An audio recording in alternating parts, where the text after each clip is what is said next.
So, as I was just introduced, I've been a member of Glasgow Quaker meeting, or attending for a couple of years now, since moving to Glasgow 2.5 years ago.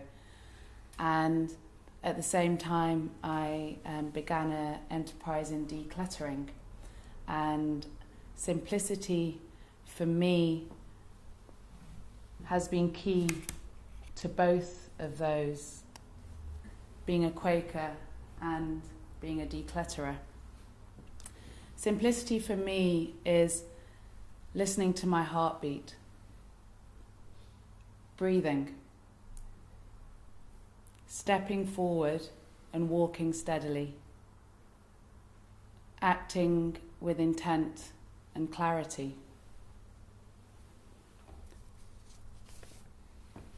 Our, i.e. the Quakers' advices and queries was nicely introduced by Julian a second ago. And advices and queries, for those of you who don't know, is a small book of advice and questions that have been built up over several hundred years. And numbers 41 and 42 say, try to live simply. A simple lifestyle, freely chosen, is a source of strength. Do not be persuaded into buying what you do not need or cannot afford. Number 42. We do not own the world, and its riches are not ours to dispose of at will. Show a loving consideration for all creatures, and seek to maintain the beauty and variety of the world. For me, simplicity is the only way to enjoy and appreciate and handle complexity. In this wonderful world, the only way I know to be in it is simply.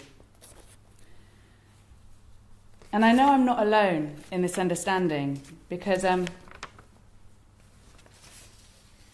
Kel Sang Magic, sitting to my left, said on Thought for the Day last September, said, quoting, a full and cluttered mind leads to a tired and stressed mind, which renders us less able to deal with life's many challenges and problems. And Magic's not alone in understanding this. There's a Quaker writer who writes about, see my bits of pink paper, it's great, isn't it? Healing ourselves and healing the globe. David Greaves, 2010. And he describes how the external mirrors the internal. And he quotes someone who says, the observable data show most clearly that our kind of pursuit of happiness does not produce well-being. We are a society of notoriously unhappy people, lonely, anxious, depressed, destructive, and dependent. He argues, as I said, for the external mirroring the internal. And this leads us into the idea of sustainability. So as Quakers, there are 5 testimonies that we hold dear. Simplicity, sustainability, peace, truth, and equality. And for me, simplicity actually speaks to all of those. When I think about sustainability of the planet and also sustainability of me. So a very simple thing, I was thinking about this morning as I was bathing and dressing. As a moisturiser, I just use olive oil. Just olive oil from the kitchen. Because it's simple, it works. I'm not buying olive oil products that have been overproduced by the cosmetic industry, whereas in fact all my body wants is simple oil. Saves me having to add something to my shopping list, cuts down on the amount I have to carry, is cheaper. It's simple, it works. Works for the planet, works for me. I was trying to explain my business once to a headmaster from a school in Tanzania, Joseph Niamgoncho, who's a dear family friend. And we've been going over to his secondary school in Tanzania for a while, a place that just has a generator for electricity. And he sold 2 cows to come over and visit us. And my mum lived in Yorkshire and I live in Glasgow, so we met at Carlisle on the train, a wonderful day.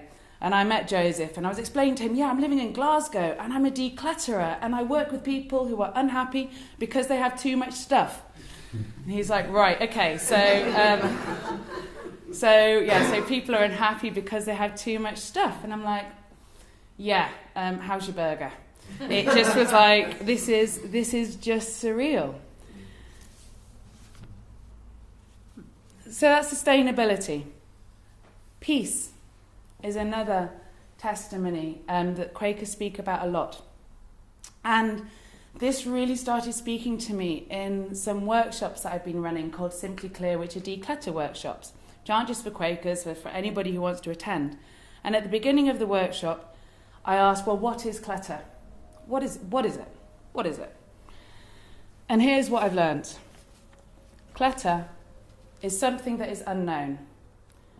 Something that has had value in the past, but not necessarily now. Something that still needs to be processed. Things that need sorting. That just-in-case scenario. It's indecision, sentimentality, avoidance. It's demanding and a multiplicity of demands.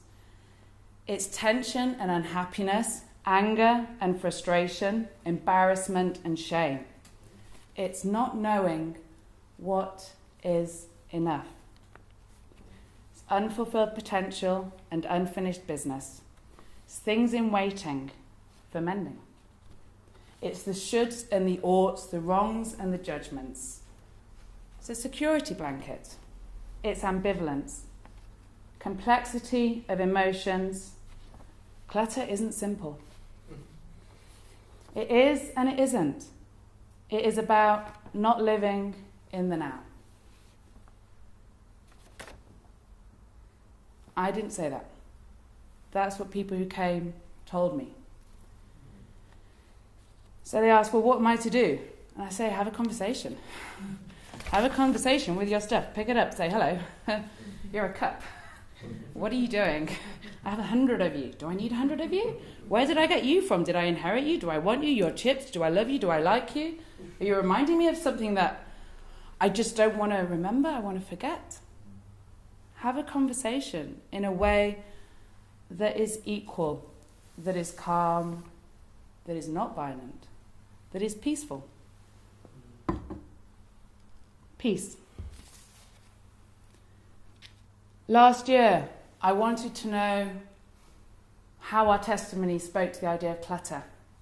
So in November, we had a little gathering, mainly of Quakers, I think some non-Quakers as well, but looking at how the testimony spoke to clutter.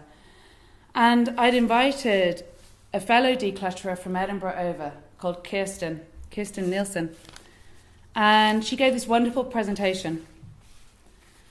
And for her, the testimony that came out strongest, which was revelatory to me, was equality.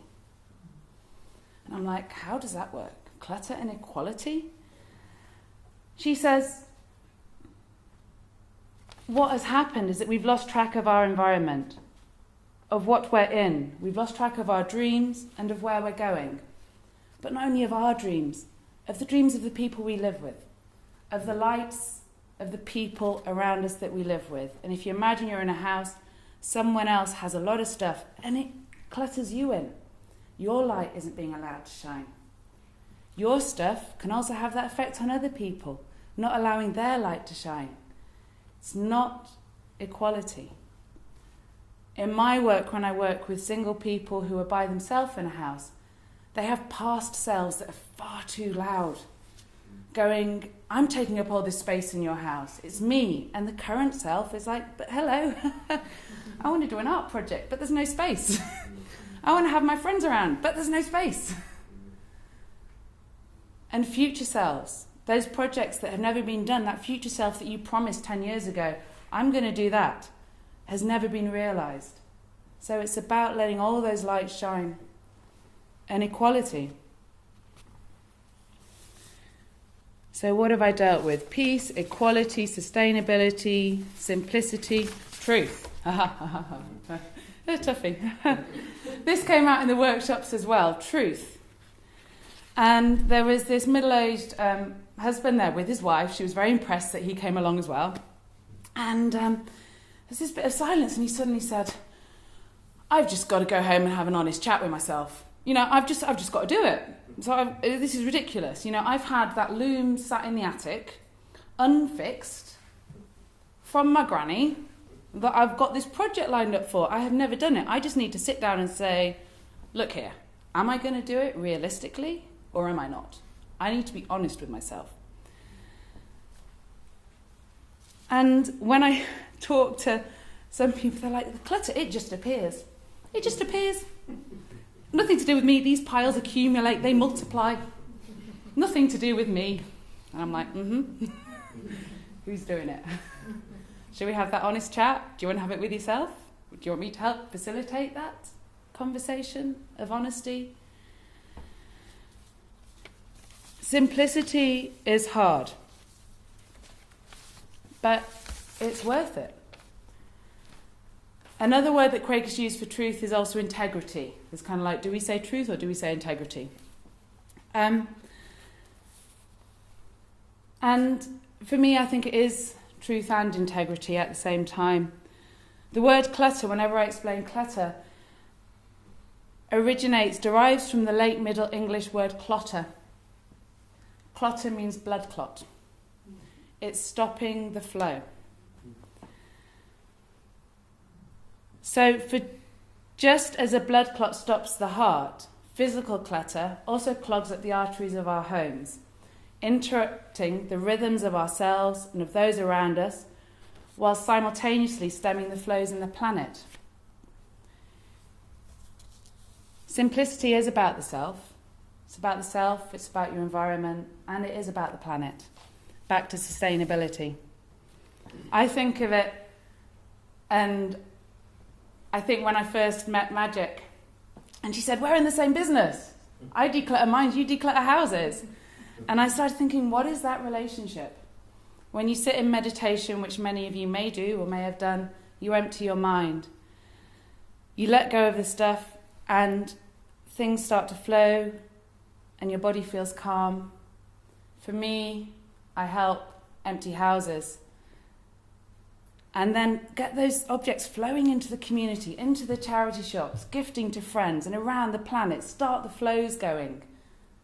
Stop getting stuck and stop getting blocked. And it starts by what I began with, which is listening to my heart, feeling it beat, walking, feeling the pace. And it's when you're in your own rhythm, when you have that integrity, things happen. Some things that my clients have said. The process was liberating, exhausting, and great fun. Uplifting. It worked. A wonderful freeing up process. Fabulous. I now have the energy to do things, and the house has become my home rather than my prison. I can now do things spontaneously. It's great. Freedom, liberation, joy, full of possibilities. I feel ready to take on the world. And as with everything I do, it brings me straight back to advices and queries. A simple lifestyle, freely chosen, is a source of great strength. Thank you.